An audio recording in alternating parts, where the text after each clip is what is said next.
وآت ذا القربى حقه والمسكين وابن السبيل। আল্লাহু আকবার। তিন নাম্বার কর্মসূচির মধ্যে আল্লাহ রাব্বুল আলামিন বলেন প্রত্যেক মানুষ যেন তার নিকটতম আত্মীয়র সাথে ভালো ব্যবহার করে,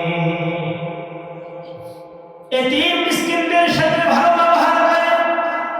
তাফসীরের মধ্যে এসেছে এই কথা আছে তার প্রতিবেশীর সাথেও যেন সে ভালো আচরণ করে, আত্মীয় স্বজনের সাথে, এতিম মিসকিন অসহায়দের সাথে, পথিকদের সাথে, প্রতিবেশীর সাথে যেন ভালো আচরণ করে।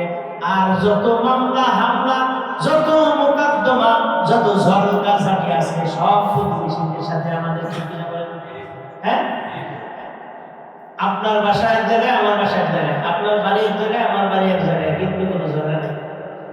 এমনও আছে বছরকে বছর পার হয়ে যায়, পাশের ফ্ল্যাটে কে থাকে এটা জানি না, ঠিক কিনা বলেন? কিন্তু আত্মীয় স্বজন প্রতিবেশী যারা আছে তাদের সাথে যত মামলা দেখবেন, আমার মনে হয় 95% মামলা সব সম্পদ দিয়া, ঠিক নেই? ভুল করি তো?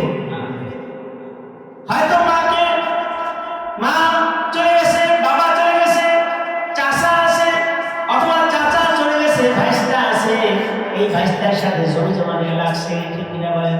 বাবা চলে গেছে, ছোট ভাইকে সম্পদে হক দিয়ে বাবার সম্পত্তি নিয়ে রাখছে, বোনকে নিয়ে বিবাহ দিয়েছে, বোন সম্পত্তির জন্য আসছে, বোনকে আগাই দিতেছে, এগুলো নেই তো। অথবা চাচা মারা গেছে, জমি কোনোভাবে বাচ্চাদের নামে নামজারি বেড়ে যায়নি, ওই ফাঁকে আপনি কি করলেন? শিক্ষিত মানুষ সাথে কলমের খোসা দিয়ে ছোট ভাই, ওই চাচতো ভাই, খালতো ভাই, মামতো ভাই ওদেরকে বোকা বানায় আপনি বড় লোক হয়ে গেছে, আর তারা একটা মামলা করে দিছে, ঠিক নেই? যত মামলা আমার মনে হয় 95% পারিবারিক মামলাগুলো এগুলি নেই। অথচ আত্মীয়তার হক এমন একটা জিনিস